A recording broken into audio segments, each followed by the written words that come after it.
क्या सालाही करम जंत वड्डी तेरी वड्डियाई। तू अगम दयाल अगम है, आप लेह मिलाई। तू अगम दयाल अगम है, आप लेह मिलाई। बेशुमार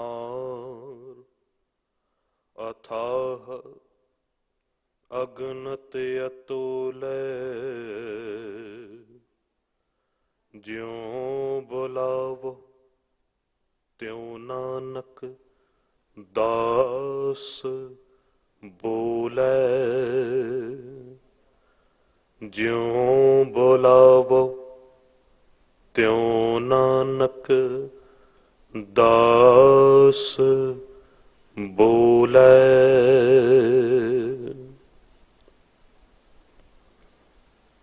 शब्दावतार बाणी दे बोहित। जुगो जुग अटल परम सम्मान योग परम सत्कार योग चवर शतर तख्त के मालिक साहिबे कबाल साहिबे कमाल मुर्शदे कामल कामले रहबर। पीरां दे पीर बाबियां दे बाबे जोगियां दे जोगी नाथां दे नाथ रहबरां दे रहबर गुरुआं दे गुरु समुच्चे मनुखता दा सांझा आत्मक भंडार शाहे शहनशाह धन धन पिता साहिब श्री गुरु ग्रंथ साहिब जी दी पावन पवित्र हजूरी अंदर जुड़ बैठी गुरु रूप सन्मान योग सत संगत जीओ। गुरु की बख्शी फतेह प्रवान करो। वाहिगुरु जी का खालसा वाहिगुरु जी की फतेह। वडभागियो सत संगत जी, महान सतगुरु बाला प्रीतम अष्टम बलबीरा साहिब श्री गुरु हरकृष्ण साहिब पातशाह जी दी दे पावन इतिहासक अस्थान गुरुद्वारा बंगला साहब विखे आप जी जुड़ बैठे हो।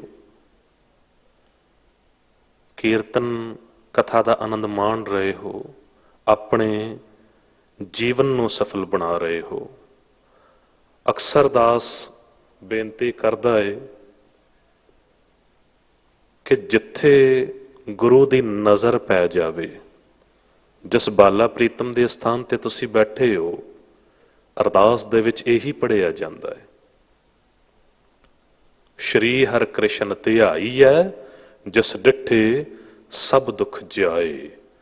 जो भी ध्याउंदा है याद करता है या जिस उत्ते सतगुरु जी की सवली निगाह पै जाती है, उहदे सारे रोग सारे दुख दूर हो जाते ने। गल ते तां है कि जद असी गुरु की नज़र दे विच आ जाइए, जितने भी तुसी ऐस वेले गुरु की हजूरी बैठे हो या चढ़दी कला टाइम टीवी राही देशां विदेशां दे विच घरां दे विच बैठ के ये जो टैलीकास्ट आप जी वेख रहे हो, बाला प्रीतम दे इस पावन स्थान ते जुड़े हुए हो, टीवी राही टैलीविजन राही अपने जीवन नूं सफल बना रहे हो। इउं जाणो सतगुरु जी की सवली निगाह दे विच बैठे हुए हो। श्री हर कृष्ण धियाई है जिस डिठे सब दुख जाए। जो ध्याउंदा याद करता है या जिस उत्ते सतगुरु जी की सवली निगाह पै जावे, इहदे अर्थ ने। क्योंकि गल है गुरु की नज़र की। हर वारी आपां पढ़दे आ ना, हुक्मनामा लैंदियां होइयां कई बारी पंक्ति पढ़ी जाती है, होवै सपत खसमती नूर अरशों कुरशों चट्टी है।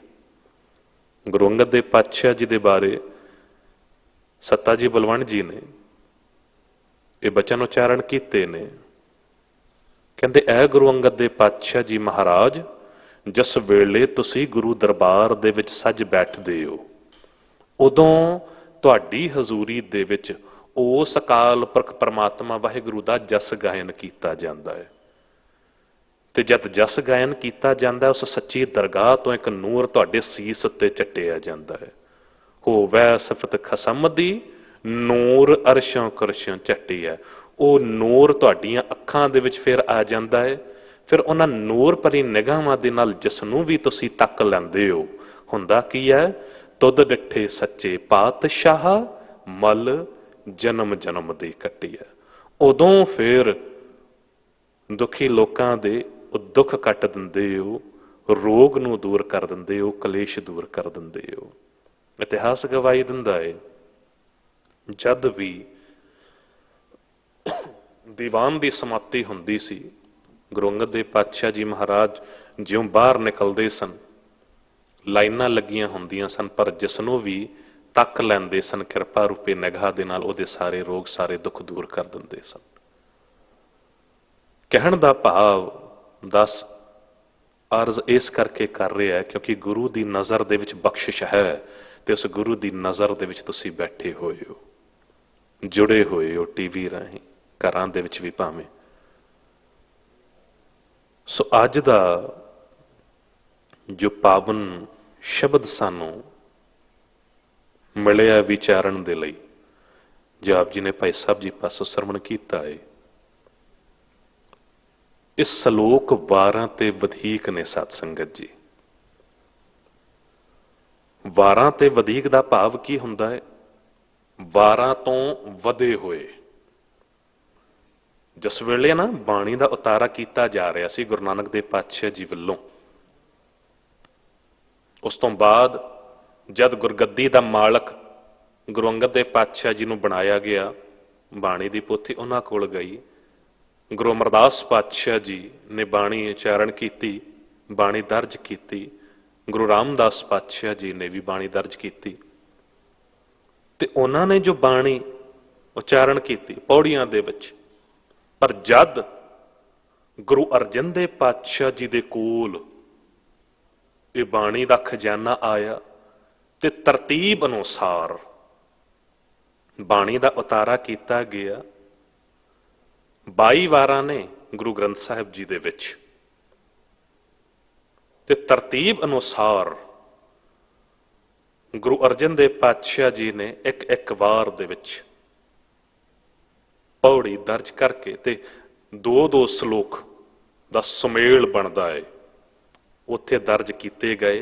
ते बाकी जिहड़े रहिंदे श्लोक सन, जिहड़े श्लोक बच गए, उन्होंने फिर श्री गुरु ग्रंथ साहिब जी दे अखीर दे विच, क्योंकि 12 तो वधे हुए सन श्लोक जिहड़े बच गए सन, उन्होंने फिर श्री गुरु ग्रंथ साहिब जी दे अखीर दे विच अंकित किया गया, हैडिंग दे दी गई 12 ते वधीक, भाव कि 12 तो वधे हुए। यही गल जिस वेले गुरु गोबिंद सिंह साहब जी महाराज को यह गल आई सामने, बाणी का उतारा करना सी गुरु तेग बहादुर पातशाह जी की पावन बाणी का, ते 12 तो वधे श्लोक पहला सन। हुण जे गुरु पिता गुरु तेग बहादुर पातशाह जी की बाणी दर्ज करनी है, तो पिछली तरतीब नूं बदलिया नहीं सी जा सकता। इस करके जिथे जिथे जिन्हां रागां दे विच गुरु तेग बहादुर पातशाह जी की पावन बाणी दर्ज हो सकी, उत्थे दर्ज कीते, पर जिहड़े श्लोक सन, श्लोक महला 9वां आपां पढ़दे आ ना अखीर दे विच श्री गुरु ग्रंथ साहिब जी दे विच, ਉਹ ਸਲੋਕ ਸਨ, ਤੇ ਉਹ ਵੀ ਇਸੇ ਤਰ੍ਹਾਂ ਹੀ ਬਿਲਕੁਲ ਸਮਝ ਲਓ ਕਿ ਜਿਸ ਤਰ੍ਹਾਂ 12 ਤੋਂ ਵਧੇ ਹੋਏ, 12 ਤੋਂ ਵਧੇਕ ਜਿਹੜੇ ਸਲੋਕ ਉਦੋਂ ਗੁਰੂ ਅਰਜਨ ਦੇਵ ਪਾਤਸ਼ਾਹ ਜੀ ਦੇ ਵੇਲੇ ਬਚ ਗਏ, ਉਹਨਾਂ ਨੇ ਅਖੀਰ ਦੇ ਵਿੱਚ ਦਰਜ ਕੀਤੇ, ਤੇ ਗੁਰੂ ਗੋਬਿੰਦ ਸਿੰਘ ਸਾਹਿਬ ਜੀ ਨੇ ਵੀ ਉਸ ਤਰਤੀਬ ਨੂੰ ਬਦਲਿਆ ਨਹੀਂ। ਜਿਹੜੇ ਸਲੋਕ ਗੁਰੂ ਤੇਗ ਬਹਾਦਰ ਪਾਤਸ਼ਾਹ ਜੀ ਵੱਲੋਂ ਉਚਾਰਨ ਕੀਤੇ ਗਏ ਬਚ ਗਏ, ਉਹਨਾਂ ਨੂੰ 12 ਤੋਂ ਵਧੇਕ ਜਿੱਥੇ ਸਮਾਪਤੀ ਹੁੰਦੀ ਹੈ 12 ਤੇ ਵਧੇਕ ਦੇ ਸਲੋਕਾਂ ਦੀ, ਉਸ ਤੋਂ ਅੱਗੇ ਫੇਰ ਆਰੰਭਤਾ ਹੁੰਦੀ ਹੈ ਗੁਰੂ ਤੇਗ ਬਹਾਦਰ ਪਾਤਸ਼ਾਹ ਜੀ ਵੱਲੋਂ ਉਚਾਰਨ ਕੀਤੇ ਗਏ ਸਲੋਕਾਂ ਦੀ। ਸਲੋਕ ਮਹਿਲਾ 9 ਜਿਹੜੇ ਤੁਸੀਂ ਪੜ੍ਹਦੇ ਹੋ, ਇੱਕ ਸਿਆਣਾ ਟੀਚਰ ਜਿਹੜਾ ਹੁੰਦਾ ਹੈ ਨਾ, ਅਕਸਰ ਦਾਸ ਬੇਨਤੀ ਕਰਦਾ ਹੈ, ਟੀਚਰ ਦਾ ਕੰਮ ਕੀ ਹੈ? ਸਿਆਣਾ ਟੀਚਰ ਜੋ ਹੈ ਨਾ, ਪੂਰਾ ਚੈਪਟਰ ਪੜ੍ਹਾਉਂਦਾ ਹੈ, ਪੂਰਾ ਲੈਸਨ ਸਾਨੂੰ ਸਮਝਾਉਂਦਾ ਹੈ, ਤੇ ਉਸ ਤੋਂ ਬਾਅਦ ਜਿਹੜੀ ਖਾਸ ਗੱਲਾਂ ਹੁੰਦੀਆਂ ਨੇ, ਜੋ ਖਾਸ ਪੁਆਇੰਟ ਹੁੰਦੇ ਨੇ, ਉਹਨਾਂ ਨੂੰ ਨੋਟ ਕਰ ਲਿਆ ਜਾਂਦਾ ਹੈ, ਤੇ ਫਿਰ ਅਖੀਰ ਦੇ ਵਿੱਚ ਉਹਨਾਂ ਪੁਆਇੰਟਸ ਨੂੰ ਸਮਰਾਈਜ਼ ਕਰਕੇ, ਸੰਖੇਪ ਦੇ ਵਿੱਚ ਉਹਨਾਂ ਜ਼ਰੂਰੀ ਗੱਲਾਂ ਨੂੰ ਸੰਖੇਪ ਦੇ ਵਿੱਚ ਕਰਕੇ ਤੇ ਫਿਰ ਦੁਬਾਰਾ ਸਮਝਾਇਆ ਜਾਂਦਾ, ਤਾਂ ਕਿ ਜੇ ਕਿਸੇ ਤੋਂ ਕੋਈ ਚੀਜ਼ ਬਚ ਗਈ ਹੈ ਤੇ ਉਹ ਸਮਰੀ ਕੁਐਸਚਨ ਪੜ੍ਹ ਲਵੇ, ਸਮਰੀ ਸਵਾਲ ਪੜ੍ਹ ਲਵੇ। ਜਿਸ ਤਰ੍ਹਾਂ ਪੂਰਾ ਗੁਰੂ ਗ੍ਰੰਥ ਸਾਹਿਬ ਦਾ ਸਾਰ ਹੈ ਸ਼ਲੋਕ ਮਹਿਲਾ 9ਵਾਂ, ਪੂਰੇ ਗੁਰੂ ਗ੍ਰੰਥ ਸਾਹਿਬ ਦਾ ਸਾਰ ਹੈ 12 ਤੇ ਵਧੇਕ। ਜੇ ਗੁਰੂ ਗ੍ਰੰਥ ਸਾਹਿਬ ਪੜ੍ਹਨ ਦਾ ਸਮਾਂ ਨਹੀਂ ਹੈ ਕਿਸੇ ਕੋਲ, ਸ਼ਲੋਕ 12 ਤੇ ਵਧੇਕ ਇਹਦੀ ਵਿਚਾਰ ਸਮਝ ਲਵੇ, ਸ਼ਲੋਕ ਮਹਿਲਾ 9ਵਾਂ ਦੀ ਵਿਚਾਰ ਨੂੰ ਸਮਝ ਲਵੇ, ਸਮੁੱਚੇ ਸਾਹਿਬ ਸ੍ਰੀ ਗੁਰੂ ਗ੍ਰੰਥ ਸਾਹਿਬ ਜੀ ਦੀ ਸਮਝ ਪੈ ਜਾਵੇਗੀ। ਜਿਹੜਾ ਸ਼ਲੋਕ ਅੱਜ ਸਾਨੂੰ ਮਿਲਿਆ ਹੈ ਸ਼ਲੋਕ 12 ਤੇ ਵਧੇਕ ਦੇ ਵਿੱਚ, ਗੁਰੂ ਨਾਨਕ ਦੇਵ ਪਾਤਸ਼ਾਹ ਜੀ ਵੱਲੋਂ ਉਚਾਰਨ ਕੀਤੇ ਗਏ ਇਹ ਪਾਵਨ ਸ਼ਲੋਕ ਨੇ, ਤੇ ਪਹਿਲਾ ਸ਼ਲੋਕ ਆਪ ਜੀ ਨੇ ਸਰਵਣ ਕੀਤਾ ਹੈ, ਤੇ ਆਰੰਭਤਾ ਹੁੰਦੀ ਹੈ ਇੱਕ ਓੰਕਾਰ ਸਤਨਾਮ ਕਰਤਾ ਪੁਰਖ। God is one, ਪਰਮਾਤਮਾ ਵਾਹਿਗੁਰੂ ਇੱਕ ਹੈ, and he is true। ਉਹੀ ਕਰਤਾ, ਸ੍ਰਿਸ਼ਟੀ ਦਾ ਰਚਨਹਾਰ ਹੈ, ਤੇ ਸਾਰਿਆਂ ਦੇ ਵਿੱਚ ਵਿਆਪਕ ਵੀ ਹੈ। ਕਰਤਾ ਪੁਰਖ, ਨਿਰਭਉ, he has no fear, ਉਹਨੂੰ ਕੋਈ ਡਰ ਨਹੀਂ ਹੈ, ਕਿਸੇ ਦਾ ਭੈ ਨਹੀਂ ਹੈ। ਨਿਰਵੈਰ, ਨਿਰਵੈਰ ਹੈ, ਕਿਸੇ ਤੋਂ ਵੈਰ ਵੀ ਨਹੀਂ ਹੈ। ਅਕਾਲ ਮੂਰਤ, ਕਾਲ ਦੇ ਵਿੱਚ ਨਹੀਂ ਆਉਂਦਾ, ਇਸ ਕਰਕੇ ਅਕਾਲ ਹੈ। ਅਕਾਲ ਮੂਰਤ, ਅਜੂਨੀ, ਆਵਾਗਮਨ ਦੇ ਗੇੜ ਤੋਂ ਰਹਿ ਤੇ ਜੂਨਾ ਦੇ ਵਿੱਚ ਵੀ ਨਹੀਂ ਫਸਦਾ। ਅਕਾਲ ਮੂਰਤ ਅਜੂਨੀ ਸਹਿ ਭੰਗ, ਆਪਣੇ ਆਪ ਤੋਂ ਪ੍ਰਕਾਸ਼ਮਾਨ, ਉਹ ਪਰਮਾਤਮਾ ਵਾਹਿਗੁਰੂ। ਉਸ ਅਕਾਲ ਪੁਰਖ ਦੀ ਉਸਤਤ ਕੀਤੀ ਜਾ ਰਹੀ ਹੈ, ਪਹਿਲਾਂ ਉਹਦੇ ਬਾਰੇ ਦੱਸਿਆ ਜਾ ਰਿਹਾ ਹੈ, ਉਹਦੇ ਗੁਣਾਂ ਬਾਰੇ ਵਿਚਾਰ ਕੀਤੀ ਜਾ ਰਹੀ ਹੈ। ਕਹਿੰਦੇ ਅਕਾਲ ਮੂਰਤ, ਉਹ ਅਕਾਲ ਹੈ, ਕਾਲ ਤੋਂ ਰਹਿਤ ਹੈ। ਅਕਾਲ ਮੂਰਤ ਅਜੂਨੀ, ਜੂਨਾ ਦੇ ਵਿੱਚ ਨਹੀਂ ਆਉਂਦਾ। ਸਹਿਪੰਗ, ਆਪਣੇ ਆਪ ਤੋਂ ਪ੍ਰਕਾਸ਼ਮਾਨ ਹੈ। ਗੁਰ ਪ੍ਰਸਾਦ, ਤੇ ਗੁਰੂ ਦੀ ਕਿਰਪਾ ਨਾਲ, ਗੁਰੂ ਦੀ ਕਿਰਪਾ ਹੋਵੇ, ਗੁਰੂ ਦੀ ਬਖਸ਼ਿਸ਼ ਹੋਵੇ, ਤਾਂ ਹੀ ਇਹ ਸਭ ਕੁਝ ਸਾਨੂੰ ਵੀ ਸਮਝਣ ਨੂੰ ਮਿਲ ਸਕਦਾ। ਗੁਰੂ ਦੀ ਜੇ ਨਜ਼ਰ ਇਨਾਇਤ ਹੋ ਜਾਵੇ, ਗੁਰੂ ਦੀ ਨਜ਼ਰ ਇਨਾਇਤ ਹੋਵੇਗੀ, ਤਾਂ ਹੀ ਸਾਡੇ ਜੀਵਨ ਦਾ ਕੋਈ ਪਾਰ ਉਤਾਰਾ ਹੋ ਸਕਦਾ ਹੈ। ਕਿਉਂਕਿ ਅਕਸਰ ਦਾਸ ਨੇ ਪਹਿਲਾਂ ਵੀ ਬੇਨਤੀ ਕੀਤੀ, there are 3 different types of views in this world are existing in this world. There are 3 different types of views, if we can discuss about them. 3 ਪ੍ਰਕਾਰ ਦੀਆਂ ਨਜ਼ਰਾਂ ਨੇ। ਉਹ 3 ਪ੍ਰਕਾਰ ਦੀਆਂ ਨਜ਼ਰਾਂ ਕਿਸ ਤਰ੍ਹਾਂ ਕੰਮ ਕਰ ਰਹੀਆਂ ਨੇ? ਪਹਿਲੀ ਹੈ ਪਰਮਾਤਮਾ ਵਾਹਿਗੁਰੂ ਦੀ ਨਜ਼ਰ, ਤੇ ਦੂਜੀ ਗੁਰੂ ਦੀ ਨਜ਼ਰ, ਤੇ ਤੀਜੀ ਹੈ ਬੰਦੇ ਦੀ ਨਜ਼ਰ। ਪਰਮਾਤਮਾ ਵਾਹਿਗੁਰੂ ਦੀ ਨਜ਼ਰ, ਗੁਰੂ ਦੀ ਨਜ਼ਰ, ਤੇ ਬੰਦੇ ਦੀ ਨਜ਼ਰ। ਦਾਸ ਨੇ ਹੁਣੇ ਬੇਨਤੀ ਕੀਤੀ ਕਿ ਗੁਰੂ ਦੀ ਨਜ਼ਰ ਕੈਸੀ ਹੈ? ਗੁਰੂ ਦੀ ਨਜ਼ਰ ਤੇ ਇਹ ਆ ਨਾ ਕਿ ਜੋ ਵੀ ਉਹਨੂੰ ਧਿਆਉਂਦਾ, ਯਾਦ ਕਰਦਾ, ਜਿਸ ਉੱਤੇ ਵੀ ਗੁਰੂ ਨਜ਼ਰ ਇਨਾਇਤ ਕਰਦਾ ਹੈ। ਸ਼੍ਰੀ ਹਰਿਕ੍ਰਿਸ਼ਨ ਧਿਆਈ ਹੈ, ਜਿਸ ਡਿੱਠੇ ਸਭ ਦੁੱਖ ਜਾਏ। ਸਾਰੇ ਦੁੱਖ ਕਲੇਸ਼ ਦੂਰ ਹੋ ਜਾਂਦੇ ਨੇ। ਤੇ ਫਿਰ ਬੰਦੇ ਦੇ ਵੇਖਣ ਦੀ ਗੱਲ ਨਹੀਂ ਹੈ ਇੱਥੇ। ਕਈ ਵਾਰੀ ਸ਼ਬਦ ਆਉਂਦਾ, ਸਤਿਗੁਰੂ ਸਾਹਿਬ ਸ੍ਰੀ ਗੁਰੂ ਅਮਰਦਾਸ ਪਾਤਸ਼ਾਹ ਜੀ ਨੇ ਕਹਿ ਦਿੱਤਾ ਨਾ, ਕਹਿੰਦੇ ਆਮ ਮਨੁੱਖਾਂ ਦੇ ਵੇਖਣ ਦੀ ਗੱਲ ਨਹੀਂ ਹੈ ਇੱਥੇ। ਤੇ ਜੇ ਮਨੁੱਖ ਦੇ ਵੇਖਣ ਦੀ ਗੱਲ ਹੁੰਦੀ ਤੇ ਸਤਿਗੁਰ ਨੂੰ ਸਭ ਕੋ ਦੇਖਦਾ ਜੇਤਾ ਜਗਤ ਸੰਸਾਰ। ਜੇ ਅਸੀਂ ਸੋਚ ਲਈਏ ਕਿ ਅਸੀਂ ਗੁਰੂ ਨੂੰ ਜਾ ਕੇ ਮੱਥਾ ਟੇਕਦੇ ਹਾਂ, ਅਸੀਂ ਜਾ ਕੇ ਗੁਰੂ ਨੂੰ ਵੇਖ ਰਹੇ ਹਾਂ, ਤੇ ਸਾਡੇ ਜੀਵਨ ਦਾ ਕੋਈ ਪਾਰ ਉਤਾਰਾ ਹੋ ਜਾਵੇਗਾ। ਤੇ ਸਤਿਗੁਰੂ ਨੇ ਕਹਿ ਦਿੱਤਾ ਕੱਲੇ ਵੇਖ ਲੈਣ ਨਾਲ ਗੱਲ ਬਣ ਜਾਂਦੀ, ਤੇ ਕੱਲਾ ਤੂੰ ਨਹੀਂ ਵੇਖ ਰਿਹਾ, ਸਾਰਾ ਸੰਸਾਰ ਵੇਖ ਰਿਹਾ। ਸਤਿਗੁਰ ਨੂੰ ਸਭ ਕੋ ਦੇਖਦਾ ਜੀਤਾ ਜਗਤ ਸੰਸਾਰ। ਪਰ ਗੱਲ ਤਾਂ ਉਦੋਂ ਤੱਕ ਨਹੀਂ ਬਣੇਗੀ ਡਿੱਠਾ ਮੁਕਤ ਨਾ ਹੋਵਈ, ਜਿਚਰ ਸ਼ਬਦ ਨਾ ਕਰੇ ਵਿਚਾਰ। ਜਦ ਤੱਕ ਸ਼ਬਦ ਦੀ ਵਿਚਾਰ ਸਾਡੇ ਹਿਰਦੇ 'ਚ ਨਹੀਂ ਪੈਂਦੀ, ਉਦੋਂ ਤੱਕ ਸਾਡੇ ਜੀਵਨ ਦਾ ਪਾਰ ਉਤਾਰਾ ਨਹੀਂ ਹੋ ਸਕਦਾ। ਸਾਡੇ ਵੇਖਣ ਦੀ ਗੱਲ ਨਹੀਂ, ਇੱਥੇ ਗੁਰੂ ਦੇ ਵੇਖਣ ਦੀ ਗੱਲ ਹੈ। ਸਾਡੇ ਵੇਖਣ ਦੀ ਗੱਲ ਕਿਉਂ ਨਹੀਂ ਹੈ? ਬੰਦੇ ਦੀ ਨਜ਼ਰ ਕੈਸੀ ਹੈ? ਬੰਦੇ ਦੀ ਨਜ਼ਰ ਤੇ ਇਹ ਹੈ ਨਾ, ਅੱਖੀਂ ਵੇਖ ਨਾ ਰਜੀਆਂ ਬਹੁ ਰੰਗ ਤਮਾਸ਼ੇ, ਨੈਣੀ ਨੀਂਦ ਪਰ ਦ੍ਰਿਸ਼ਟ ਵਿਕਾਰ। ਪਹਿਲਾ ਰੋਗ ਹੈ ਬੰਦੇ ਦੀ ਨਜ਼ਰ ਨੂੰ ਨੀਂਦ ਦਾ, ਨੀਂਦਰ ਦਾ। ਤੇ ਦੂਜਾ ਰੋਗ ਹੈ ਪਰਾਏ ਧਨ ਉੱਤੇ ਮਾੜੀ ਨਿਗਾਹ ਪਾਉਣੀ, ਪਰਾਏ ਧਨ ਉੱਤੇ ਮਾੜੀ ਨਿਗਾਹ ਪਾਉਣੀ। ਪਰ ਸਤਿਗੁਰੂ ਜੀ ਕਹਿੰਦੇ ਪਰ ਤਨ ਪਰ ਦਾਰਾ ਪਰ ਹਰੀ, ਤਾਕੈ ਨਿਕਟ ਬਸੈ ਨਰ ਹਰੀ। ਤੂੰ ਪਰਾਏ ਧਨ ਉੱਤੇ ਮਾੜੀ ਨਿਗਾਹ ਨਾ ਪਾ, ਪਰਾਏ ਧਨ ਉੱਤੇ ਮਾੜੀ ਨਿਗਾਹ ਨਾ ਪਾ। ਬਸ ਇਤਨਾ ਕੁ ਹੋਵੇ, ਪ੍ਰਮਾਤਮਾ ਵਾਹਿਗੁਰੂ ਤੈਨੂੰ ਸਾਹਮਣੇ ਪ੍ਰਤੱਖ ਨਜ਼ਰ ਆ ਜਾਵੇਗਾ। ਪਰ ਅਜੋਕੇ ਸਮੇਂ ਦੇ ਵਿੱਚ ਇਹੀ ਬੜੀ ਮੁਸ਼ਕਲ ਬਾਤ ਹੈ ਕਿ ਬੰਦਾ ਕਿਸੇ ਦੇ ਤਨ ਉੱਤੇ ਹੱਥ ਪਾ ਰਿਹਾ ਜਾਂ ਕਿਸੇ ਦੇ ਧਨ ਉੱਤੇ ਹੱਥ ਪਾ ਰਿਹਾ ਹੈ। ਉਸ ਹੱਥ ਨੂੰ ਪਕੜਿਆ ਜਾ ਸਕਦਾ ਹੈ, ਉਸ ਹੱਥ ਨੂੰ ਸੋਟਾ ਡੰਡਾ ਮਾਰਿਆ ਜਾ ਸਕਦਾ, ਪਨਿਸ਼ ਕੀਤਾ ਜਾ ਸਕਦਾ, ਪਰ ਨਜ਼ਰ ਨੂੰ ਕੌਣ ਪਕੜੇ? ਪੈਸਾ ਭਾਈ ਗੁਰਦਾਸ ਸਾਹਿਬ ਜੀ ਨੇ ਵੀ ਕਹਿ ਦਿੱਤਾ ਨਾ, ਕਹਿੰਦੇ ਨਜ਼ਰ ਕਿਤਨੀ ਮਾੜੀ ਹੋ ਗਈ ਹੈ ਬੰਦੇ ਦੀ, ਦੇਖਬੇ ਕੋ ਦਸ਼ਟ ਨਾ ਦਰਸ ਦਿਖਾਏ ਬੇ ਕੋ, ਕੈਸੇ ਪ੍ਰਿय ਦਰਸ਼ਨ ਦੇਖੀਏ ਦਿਖਾਈਏ। ਸਤਿਗੁਰੂ ਜੀ ਨਾ ਸਾਡਾ ਜੀਵਨ ਇਤਨਾ ਪਵਿੱਤਰ ਹੈ ਕਿ ਤੁਹਾਡੇ ਦਰ ਤੇ ਆਈਏ ਪ੍ਰਵਾਨ ਹੋ ਜਾਈਏ, ਨਾ ਸਾਡੀ ਨਿਗਾਹ ਇਤਨੀ ਪਵਿੱਤਰ ਹੈ ਕਿ ਤੈਨੂੰ ਵੇਖੀਏ ਤੇ ਤ੍ਰਿਪਤ ਹੋ ਜਾਈਏ। ਹਾਂ, ਜਿਸ ਵੇਲੇ ਇਹ ਗੱਲ ਸੁਣਦੇ ਆ ਜਿਸ ਪਾਪੀ ਕੋ ਮਿਲੈ ਨਾ ਢੋਈ, ਸ਼ਰਨ ਆਵੈ ਤਾਂ ਨਿਰਮਲ ਹੋਈ, ਉਦੋਂ ਸਾਡੇ ਵਰਗਿਆਂ ਨੂੰ ਵੀ ਆਸ ਵੱਜ ਜਾਂਦੀ ਹੈ, ਕਿਉਂਕਿ ਤੂੰ ਤਾਂ ਪਾਪੀਆਂ ਨੂੰ ਵੀ ਪੁਨੀਤ ਕਰ ਦੇਣ ਵਾਲਾ ਹੈ।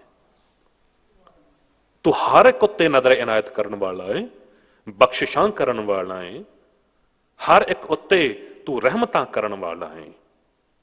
ਤੂੰ ਤਾਂ ਉਹਨਾਂ ਨੂੰ ਵੀ ਪਾਲ ਰਿਹਾ ਹੈ ਜਿਹੜੇ ਸੈਲਫਿਸ਼ ਜ਼ਿੰਦਗੀ ਬਤੀਤ ਕਰ ਰਹੇ ਨੇ, ਜੋ ਅਕਿਰਤ ਕਣ ਹੋ ਚੁੱਕੇ ਨੇ। ਅਕਿਰਤ ਕਣਾਂ ਨੂੰ ਪਾਲਦਾ ਪੂਰਨ ਦ੍ਰਿਸ਼ਟ ਤੇਰੀ ਰਾਮ। ਉਹ ਤਾਂ ਅਕਿਰਤ ਕਣਾਂ ਨੂੰ ਵੀ ਪਾਲ ਰਿਹਾ, ਪਰ ਯਾਦ ਰੱਖਣਾ ਪੂਰਨ ਤੌਰ ਤੇ ਕਿਰਪਾ ਉਹਦੇ ਉੱਤੇ ਹੀ ਹੋਵੇਗੀ ਜੋ ਗੁਰੂ ਦਾ ਆਗਿਆਕਾਰੀ ਹੋਵੇਗਾ। ਕਈ ਵਾਰੀ ਸਵਾਲ ਕਰ ਲਿਆ ਜਾਂਦਾ ਹੈ ਕਿ ਭਾਈ ਸਾਹਿਬ ਜੀ ਕੀ ਗੱਲ ਹੈ, ਪੂਰਨ ਤੌਰ ਤੇ ਸਾਡੇ ਉੱਤੇ ਕਿਰਪਾ ਨਹੀਂ ਹੋ ਰਹੀ ਹੈ? ਭਲਿਓ ਹੋ ਰਹੀ ਹੈ। ਗੁਰੂ ਦਰਬਾਰ ਵਿੱਚ ਆ ਕੇ ਭਾਵੇਂ ਇਸ ਵੇਲੇ ਤੁਸੀਂ ਘਰਾਂ 'ਚ ਵੀ ਬੈਠੇ ਹੋ, ਨਿਤਨੇਮ ਨਾਲ ਜੁੜ ਕੇ ਜਿਸ ਵੇਲੇ ਤੁਸੀਂ ਅਰਦਾਸ ਕਰਦੇ ਹੋ, ਉਹ ਬਖਸ਼ਿਸ਼ਾਂ ਹੁੰਦੀਆਂ ਨੇ। ਪਰ ਪੂਰਨ ਤੌਰ ਤੇ ਕਿਰਪਾ ਕਦ ਹੋਵੇਗੀ? ਜਦ ਪੂਰਨ ਤੌਰ ਤੇ ਉਹਦੇ ਆਗਿਆਕਾਰੀ ਬਣ ਜਾਵਾਂਗੇ। ਕਈ ਵਾਰੀ ਹੁੰਦਾ ਕੀ ਹੈ ਨਾ, ਇਹ ਬਿਲਕੁਲ ਇਸ ਤਰ੍ਹਾਂ ਹੈ ਜਿਸ ਤਰ੍ਹਾਂ ਇੱਕ ਆਮ ਘਰ ਦੇ ਵਿੱਚ ਇੱਕ ਪਿਤਾ ਦੇ 4 ਪੁੱਤਰ ਨੇ। ਹੁਣ 3 ਵਿਕਾਰੀ ਨੇ ਤੇ ਇੱਕ ਆਗਿਆਕਾਰੀ ਹੈ। ਹੁਣ ਇਹਦਾ ਮਤਲਬ ਇਹ ਤਾਂ ਨਹੀਂ ਨਾ ਕਿ 3 ਵਿਕਾਰੀ ਪੁੱਤਰਾਂ ਨੂੰ ਪਿਤਾ ਰੋਟੀ ਨਹੀਂ ਦੇਵੇਗਾ, ਭੋਜਨ ਤਾਂ ਉਹਨਾਂ ਨੂੰ ਵੀ ਦੇਵੇਗਾ, ਪਾਲੇਗਾ ਤੇ ਉਹਨਾਂ ਨੂੰ ਵੀ। ਪਰ ਸੱਚੇ ਦਿਲੋਂ ਆਸੀਸ ਜਿਸ ਪੁੱਤਰ ਲਈ ਨਿਕਲੇਗੀ ਉਹਦਾ ਆਗਿਆਕਾਰੀ ਹੋਵੇਗਾ, ਉਹਦੇ ਲਈ ਨਿਕਲੇਗੀ। ਗੁਰੂ ਦਰਬਾਰ ਵਿੱਚ ਆ ਕੇ ਝੋਲੀ ਅੱਡ ਕੇ ਅਰਦਾਸਾਂ ਕਰਦੇ ਆਂ, ਦਾਤ ਸਾਡੀ ਝੋਲੀ 'ਚ ਪੈ ਜਾਂਦੀ ਹੈ। ਅਕਸਰ ਦਾਸ ਜ਼ਿਕਰ ਕਰਦਾ ਹੈ, ਇੱਥੇ ਕਿਸੇ ਗੱਲ ਦਾ ਘਾਟਾ ਨਹੀਂ ਹੈ, ਸਤਿਗੁਰ ਪੂਰਾ ਸ਼ਾਹ ਹੈ, ਤਰਪਾਉਣ ਜਗਤ ਸਦਾ ਬਣ ਜਾਰਾ, ਰਤਨ ਪਦਾਰਥ ਬੇਸ਼ੁਮਾਰ ਭਾਉ ਭਗਤ ਲਖ ਭਰੇ ਭੰਡਾਰਾ। ਕਿਸੇ ਗੱਲ ਦੀ ਕਮੀ ਨਹੀਂ ਹੈ। ਪਰ ਕਿਸੇ ਨੇ ਇਹ ਸੋਚਿਆ ਕਿ ਦੁਨਿਆਵੀ ਪਦਾਰਥ ਤੇ ਅਸੀਂ ਮੰਗਦੇ ਹਾਂ, ਦੁਨਿਆਵੀ ਪਦਾਰਥ ਸਾਡੀ ਝੋਲੀ 'ਚ ਪੈ ਜਾਂਦੇ ਨੇ,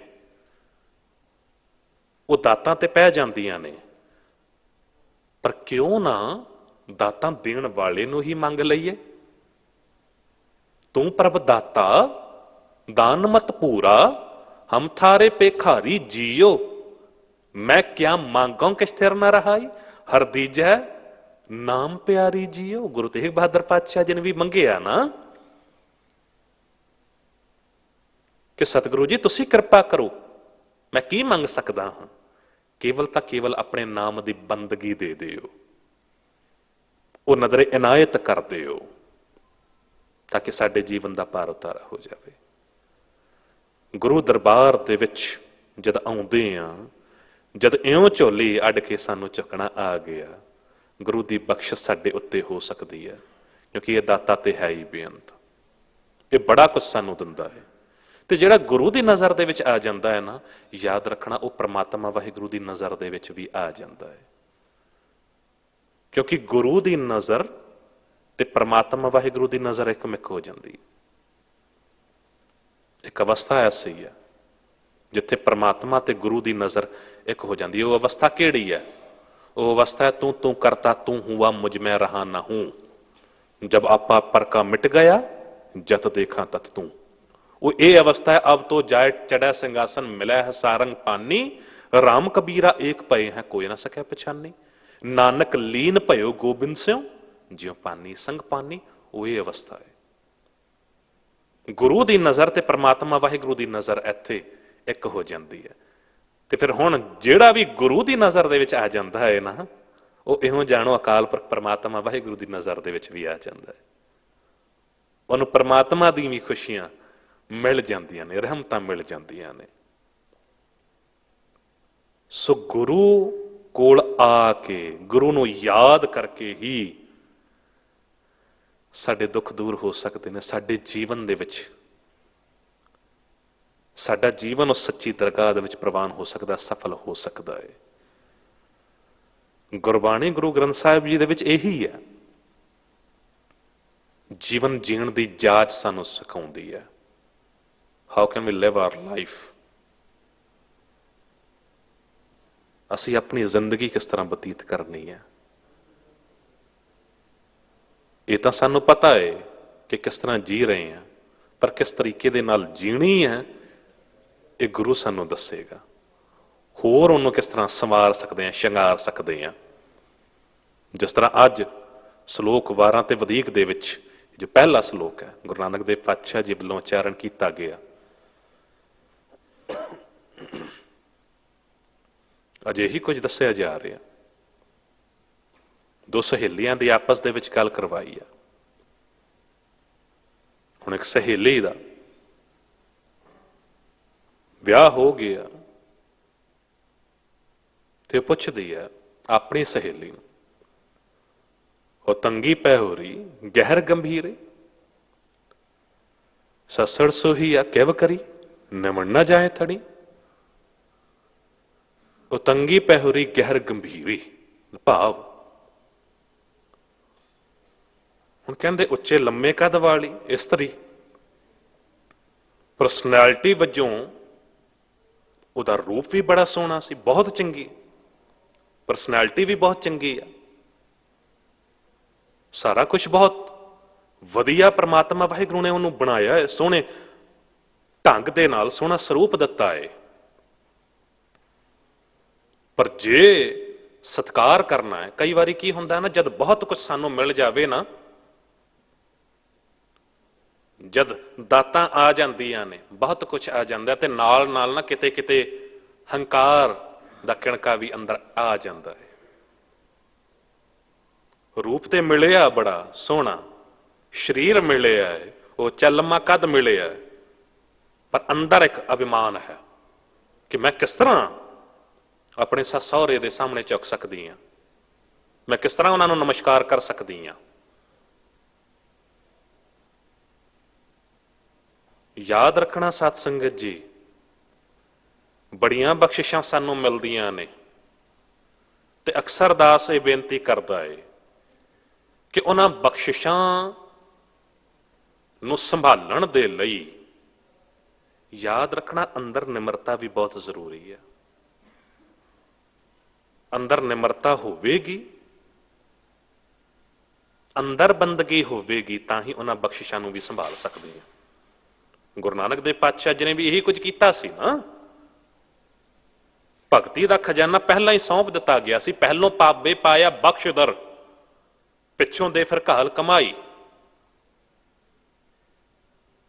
ਇਸ ਵਰਲਡ ਦੇ ਵਿੱਚ, ਇਸ ਦੁਨੀਆ ਦੇ ਵਿੱਚ ਹੁੰਦਾ ਕੀ ਹੈ? ਇੱਕ ਨਿਯਮ ਹੈ, ਇੱਕ ਰੂਲ ਹੈ ਕਿ ਪਹਿਲਾਂ ਤੁਸੀਂ ਮਿਹਨਤ ਕਰਨੀ ਹੈ, ਉਸ ਤੋਂ ਬਾਅਦ ਤੁਹਾਨੂੰ ਕੁਝ ਪ੍ਰਾਪਤ ਹੋਵੇਗਾ ਉਹਦੇ ਬਦਲੇ ਦੇ ਵਿੱਚ। ਪਰ ਗੁਰੂ ਨਾਨਕ ਦੇਵ ਪਾਤਸ਼ਾਹ ਜੀ ਨੂੰ ਪਹਿਲਾਂ ਹੀ ਸਭ ਕੁਝ ਮਿਲ ਗਿਆ।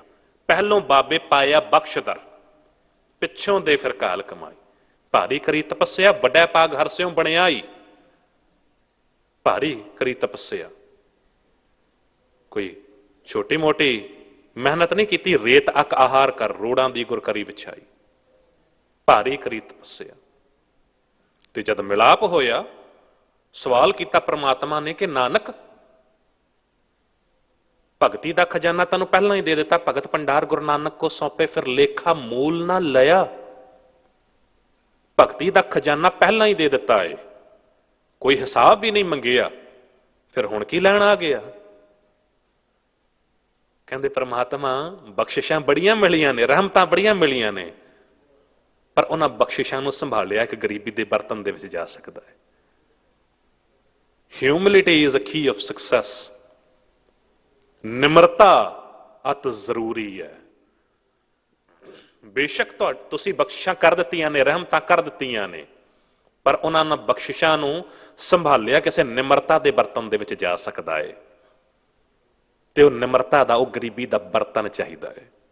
ਕਹਿ ਦਿੱਤਾ ਗਿਆ ਨਾ, ਬਾਬਾ ਕਬੀਰ ਸਾਹਿਬ ਜੀ ਨੇ ਕਹਿੰਦੇ ਗਰਬ ਨਾ ਕੀਜੀਏ ਫਰੀਦਾ, ਗਰਬ ਜਨਾ ਵਡਿਆਈਆਂ, ਧਨ ਜੋਬਨ ਆਗਾ, ਖਾਲੀ ਚੱਲੇ ਧਣੀ ਸਿਓ, ਟਿੱਬੇ ਜੋ ਮੀਆਂ। ਕਹਿੰਦੇ ਹੰਕਾਰ ਤੇ ਇਸ ਤਰ੍ਹਾਂ ਹੈ, ਜਿਸ ਤਰ੍ਹਾਂ ਤੁਸੀਂ ਐਗਜ਼ਾਮਪਲ ਲੈ ਲਓ, ਬਾਬਾ ਫਰੀਦ ਸਾਹਿਬ ਜੀ ਨੇ ਐਗਜ਼ਾਮਪਲ ਦਿੱਤਾ, ਅਭਿਮਾਨੀ ਪਹਾੜ ਕਿਸ ਤਰ੍ਹਾਂ ਹੁੰਦੇ ਨੇ। ਅਭਿਮਾਨੀ ਪਹਾੜ ਬੇਸ਼ੱਕ ਉੱਚੇ ਨੇ, ਮਜ਼ਬੂਤ ਨੇ, ਬਰਸਾਤਾਂ ਉੱਥੇ ਵੀ ਪੈਂਦੀਆਂ ਨੇ, ਮੀਂਹ ਉੱਥੇ ਵੀ ਪੈਂਦਾ ਹੈ, ਪਰ ਜਿਹੜਾ ਬਰਸਾਤ ਤੋਂ ਪਿਆ ਹੋਇਆ ਪਾਣੀ ਪਹਾੜਾਂ ਤੇ ਪਿਆ, ਹੁਣ ਉੱਚੇ ਸਨ ਤੇ ਉਹ ਪਾਣੀ ਉਚਾਈ ਤੇ ਪੈ ਕੇ ਵੀ ਥੱਲੇ ਆ ਗਿਆ, ਕਿਉਂਕਿ ਪਾਣੀ ਦਾ ਸੁਭਾਅ ਹੀ ਇਹ ਹੈ, ਪਾਣੀ ਚੱਲਿਆ ਨਿਵਾਣ ਨੂੰ, ਨਿਰਮਲ ਸ਼ੀਤਲ ਸੁੱਧ ਪ੍ਰਾਣੀ। ਗੁਰੂ ਗ੍ਰੰਥ ਸਾਹਿਬ ਜੀ ਦੇ ਵਿੱਚ ਨਾ ਹਰ ਇੱਕ ਗੱਲ ਦਾ ਜਵਾਬ ਹੈ। ਦਾਸ ਅਕਸਰ ਬੇਨਤੀ ਕਰਦਾ, there is no such question in this world for which Guru Granth Sahib ji can answer। ਦੁਨੀਆ ਦਾ ਕੋਈ ਐਸਾ ਸਵਾਲ ਨਹੀਂ ਜਿਹਦਾ ਜਵਾਬ ਤੁਸੀਂ ਗੁਰੂ ਗ੍ਰੰਥ ਸਾਹਿਬ ਜੀ ਤੋਂ ਨਹੀਂ ਲੈ ਸਕਦੇ ਹੋ।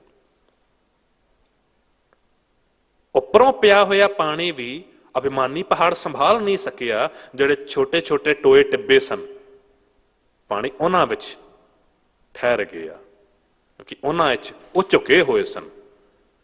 ਜਿਹੜੇ ਨਿਮਰਤਾ ਵਿੱਚ ਰਹਿੰਦੇ ਨੇ, ਗੁਰੂ ਦਰਬਾਰ ਦੇ ਵਿੱਚ ਜੇ ਬਖਸ਼ਿਸ਼ਾਂ ਨੂੰ ਪ੍ਰਾਪਤ ਕਰਨਾ ਹੈ ਤੇ ਫਿਰ ਸਿਮਰਨ ਦੇ ਨਾਲ ਜੁੜਨਾ ਪਏਗਾ, ਬੰਦਗੀ ਦੇ ਨਾਲ ਜੁੜਨਾ ਪਏਗਾ, ਆਪਣੀ ਮੈਂ ਨੂੰ, ਆਪੇ ਨੂੰ ਖਤਮ ਕਰਨਾ ਪਏਗਾ। ਉਹ ਗੱਲ ਬਣ ਜਾਵੇਗੀ, ਹਾਂ ਹਾਂ ਮੈਂ ਵਿੱਚੋਂ ਖੋਵੈ, ਦੂਜਾ ਮੇਟਾ ਏਕੋ ਹੋਵੇ। ਸਹੇਲੀ ਨੂੰ ਪੁੱਛ ਰਹੀ ਹੈ ਭੈਣ ਕਿ ਮੈਂ ਕਿਸ ਤਰੀਕੇ ਦੇ ਨਾਲ ਸੱਸ ਸਹੁਰੇ ਨੂੰ ਨਮਸਕਾਰ ਕਰਾਂ। ਮੇਰੀ ਪਰਸਨੈਲਿਟੀ ਬਹੁਤ ਚੰਗੀ ਆ, ਮੈਂ ਬਹੁਤ ਸੋਹਣੀ ਆ, ਉੱਚੇ ਲੰਮੇ ਕੱਦ ਵਾਲੀ ਆ, ਮੈਂ ਕਿਸ ਤਰ੍ਹਾਂ ਉਹਨਾਂ ਦੇ ਸਾਹਮਣੇ ਝੁਕ ਸਕਦੀ ਹਾਂ। ਪਰ ਯਾਦ ਰੱਖਣਾ ਸਤ ਸੰਗਤ ਜੀ, you don't have to be look good, you don't have to be perfect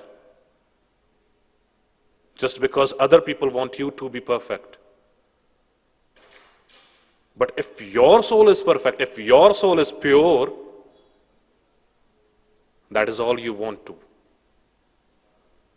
This is all you need in your life. ਅੰਦਰੋਂ ਤੁਸੀਂ ਚੰਗੇ ਹੋ ਜਾਓ। ਅਤ ਸੁੰਦਰ ਚਤੁਰ, ਕੁਲੀਨ, ਮੁਖ ਗਿਆਨੀ, ਧਨਵੰਤ ਕਹਿ ਦਿੱਤਾ ਗਿਆ ਨਾ। ਕਹਿੰਦੇ ਅਤ ਦਾ ਕੋਈ ਸੁੰਦਰ ਸੋਹਣਾ ਹੋਵੇ, ਅਤ ਸੁੰਦਰ, ਚਤੁਰ ਕੋਈ ਚਤੁਰ ਚਲਾਕ ਵੀ ਹੋਵੇ, ਕੁਲੀਨ ਉੱਚੀ ਕੁਲ ਵਾਲਾ ਵੀ ਹੋਵੇ, ਅਤ ਸੁੰਦਰ, ਚਤੁਰ, ਕੁਲੀਨ, ਮੁਖੋਂ ਗਿਆਨ ਦੀਆਂ ਗੱਲਾਂ ਕਰਨ ਵਾਲਾ ਹੋਵੇ, ਤੇ ਇੰਨਾ ਹੀ ਬਸ ਨਹੀਂ, ਧਨਾਢ ਵੀ ਹੋਵੇ, ਮੁਖ ਗਿਆਨੀ, ਧਨਵੰਤ, ਪੈਸੇ ਦੀ ਵੀ ਕਮੀ ਨਾ ਹੋਵੇ। ਇੰਨਾ ਸਭ ਕੁਝ ਕਈ ਵਾਰੀ ਇੰਪੋਸੀਬਲ ਗੱਲ ਹੈ ਕਿ ਇੰਨੀ ਕੁਆਲਿਟੀਜ਼ ਕਿਸੇ ਕੋਲ ਹੋਣ, ਪਰ ਜੇ ਮੰਨ ਲਈਏ ਕਿ ਸਾਰੀ ਕੁਆਲਿਟੀਜ਼ ਕਿਸੇ ਇੱਕ ਕੋਲ ਹਨ, ਪਰ ਇੰਨਾ ਸਭ ਕੁਝ ਹੋਣ ਦੇ ਬਾਵਜੂਦ ਵੀ ਸਤਿਗੁਰੂ ਜੀ ਕਹਿੰਦੇ ਮਿਰਤ ਕਹੀਏ ਨਾਨਕਾ ਜੇ ਪ੍ਰੀਤ ਨਹੀਂ ਭਗਵੰਤ।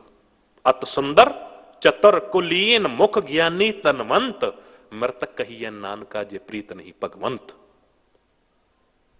ਜੇ ਅੰਦਰ ਪ੍ਰਮਾਤਮਾ ਵਾਹਿਗੁਰੂ ਦੇ ਪ੍ਰਤੀ ਪਿਆਰ ਨਹੀਂ ਹੈ, ਪ੍ਰੇਮ ਨਹੀਂ ਹੈ, ਜੇ ਉਹ ਅਦਬ ਸਤਕਾਰ ਨਹੀਂ ਹੈ, ਜ਼ਰੂਰੀ ਨਹੀਂ ਹੈ ਕਿ ਸੀਸ ਹੀ ਨਿਮਹਾਉਣਾ। ਯਾਦ ਰੱਖਣਾ ਸਾਧ ਸੰਗਤ ਜੀ, ਕਈ ਵਾਰੀ ਮੱਥਾ ਟੇਕਣ ਨਾਲ ਗੱਲ ਨਹੀਂ ਬਣਦੀ ਹੈ। ਜੇ ਸਿਰਫ ਮੱਥਾ ਟੇਕਣ ਨਾਲ ਗੱਲ ਬਣਦੀ ਤੇ ਅਪਰਾਧੀ ਦੂਣਾ ਨਿਵੇ, ਜਿਉ ਹੰਤਾ ਮਿਰਗਾ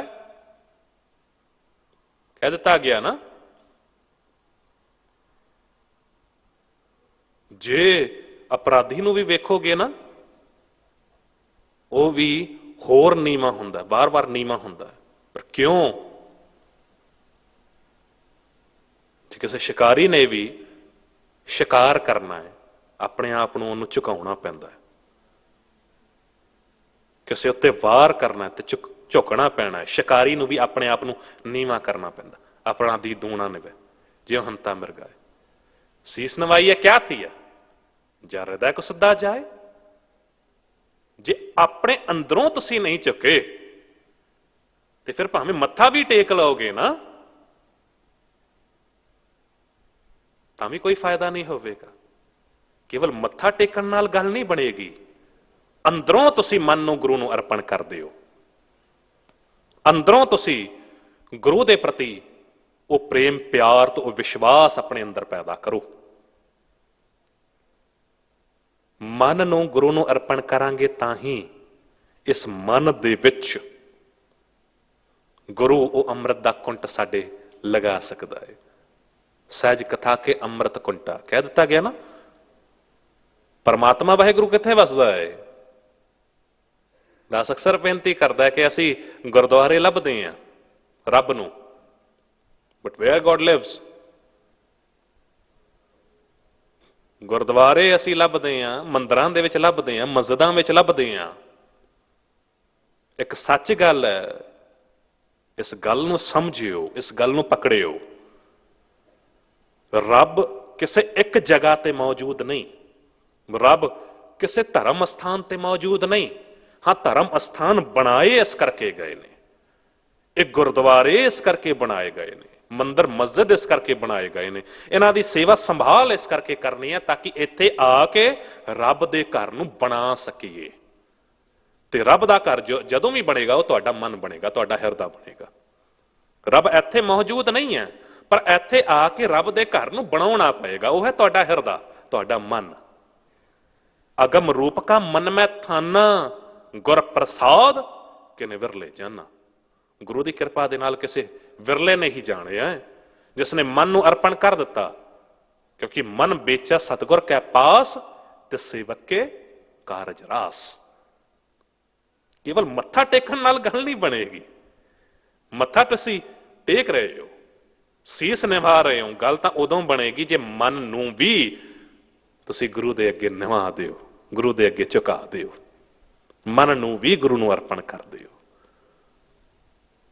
ਉਦੋਂ ਹੀ ਉਹਨਾਂ ਬਖਸ਼ਿਸ਼ਾਂ ਦੇ ਪਾਤਰ ਤੁਸੀਂ ਬਣ ਸਕਦੇ ਹੋ। ਸਹੇਲੀ ਨੇ ਵੀ ਫਿਰ ਅੱਗੇ ਜਵਾਬ ਦਿੱਤਾ ਨਾ, ਇਹੀ ਗੱਲ ਫਿਰ ਉਸ ਇਸਤਰੀ ਨੂੰ ਸਮਝਾਈ ਗਈ ਹੈ। ਕਹਿੰਦੇ ਗਾਜੇ ਲੱਗਾ ਗਿਰਵੜੀ, ਸਖੀਏ ਧੌਲ ਹਰੀ। ਮੈਂ ਤਾਂ ਉਹਨਾਂ ਪਹਾੜਾਂ ਨੂੰ ਵੀ ਵੇਖਿਆ, ਪਹਾੜ ਵਰਗੇ ਮਹਿਲ ਜੋ ਸਨ,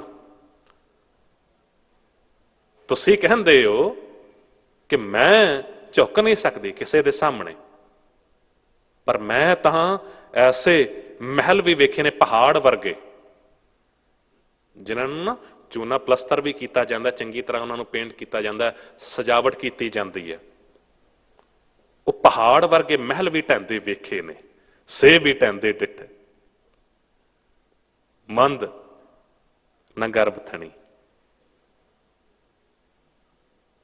ਸੋ ਕਹਿਣ ਦਾ ਭਾਵ ਸਾਧ ਸੰਗਤ ਜੀ, ਜੇ ਗੁਰੂ ਦਰਬਾਰ ਵਿੱਚ ਆਉਣਾ ਹੈ, ਸਿੰਘ ਸਾਹਿਬ ਯਾਨੀ ਹਰਨਾਮ ਸਿੰਘ ਖਾਲਸਾ ਜੀ, ਹੈਡ ਗ੍ਰੰਥੀ ਗੁਰਦੁਆਰਾ ਸੀਸਗੰਜ ਸਾਹਿਬ, ਅਕਸਰ ਇਹ ਗੱਲ ਕਹਿੰਦੇ ਹੁੰਦੇ ਨੇ ਕਿ ਜੇ ਆਨੰਦ ਦੀ ਪ੍ਰਾਪਤੀ ਕਰਨੀ ਹੈ ਨਾ, there are two ways to visit to the Gurudwara. If you want that blessings, ਦੋ ਰਸਤੇ ਨੇ ਗੁਰਦੁਆਰੇ ਆਉਣ ਦੇ। ਪਹਿਲਾ ਰਸਤਾ ਹੈ ਬੰਦਗੀ ਸਿਮਰਨ ਦੇ ਨਾਲ ਆਉਣਾ, ਵਾਹਿਗੁਰੂ ਵਾਹਿਗੁਰੂ ਕਰਦੇ ਆਉਣਾ। ਤੇ ਦੂਜਾ ਰਸਤਾ ਹੈ ਚਲਾਕੀ ਸਿਆਣਪ ਵਾਲਾ, ਹੁਸ਼ਿਆਰੀ ਵਾਲਾ ਰਸਤਾ।